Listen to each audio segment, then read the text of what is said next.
নিউজিল্যান্ডে প্রচুর ঠান্ডা পড়ে। বছরের ৯ মাস এখানে শীতকাল। এখানে রয়েছে বরফের পাহাড়, স্কিপ।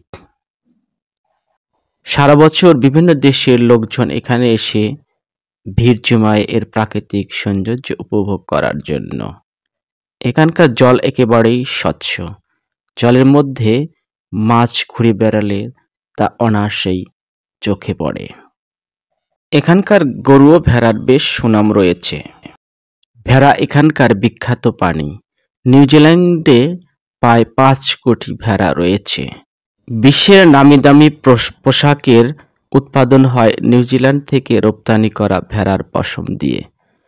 নিউজিল্যান্ডের দক্ষিণ পূর্বাঞ্চলের খালি জমি রয়েছে, যেখানে গবাদি পশুর চারণভূমি রয়েছে।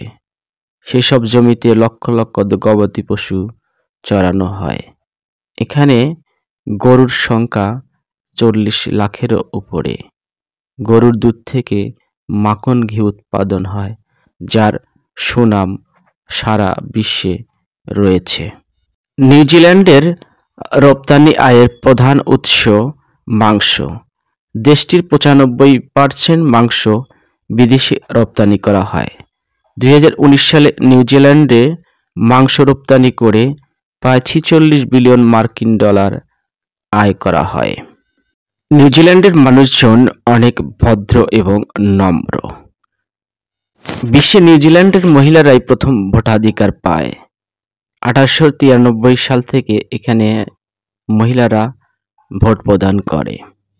নিউজিল্যান্ডে ইসলামের আগমন ঘটে মুসলিম অভিবাসনের মাধ্যমে।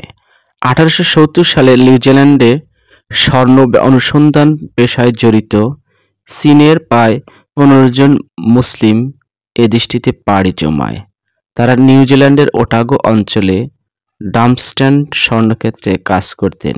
ইতিহাস থেকে জানা যায়, চীনের হুয়ায়ে মুসলিমরা সর্বপ্রথম নিউজিল্যান্ডে ইসলাম প্রচার করতে আসে। এরপর দ্বিতীয় দফায় আসে ভারতের গুজরাট থেকে ৩টি মুসলিম পরিবার। তারা ঊনবিংশ শতাব্দীর শুরুর দিকে নিউজিল্যান্ডে বসতি স্থাপন করে। তারপর ৬০-এর দশক পর্যন্ত পূর্ব ইউরোপ ও ভারত থেকে বেশ কিছু মুসলিম অভিবাসী এখানে এসে স্থায়ীভাবে বসবাস শুরু করে। সরকারি হিসাব মতে ১৯৫০ সাল পর্যন্ত নিউজিল্যান্ডে মুসলিম অভিবাসীর সংখ্যা ১৫০ জনের মতো। ১৯৬০ সালে এই সংখ্যা দাঁড়ায় ২৬০-এর কাছাকাছি। বর্তমানে প্রায় এখানে মুসলমানদের সংখ্যা লক্ষাধিক। এখানে মাদ্রাসা ভিত্তিক শিক্ষা ব্যবস্থা চালু রয়েছে এবং প্রাথমিক পর্যায় পর্যন্ত ছেলে মেয়ে উভয়কে প্রাথমিক বিদ্যালয়ে একসাথে পড়ানো হয়। তারপর ছেলে মেয়ে উভয়কে আলাদা আলাদাভাবে শিক্ষা প্রদান করা হয়। নিউজিল্যান্ডের সমুদ্র তীরবর্তী এলাকায় বড় বড় গাছ রয়েছে।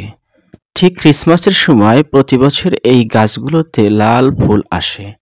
ধন্যবাদ সবাইকে ভিডিওটি দেখার জন্য। ভালো লাগলে লাইক, কমেন্ট, শেয়ার করবেন।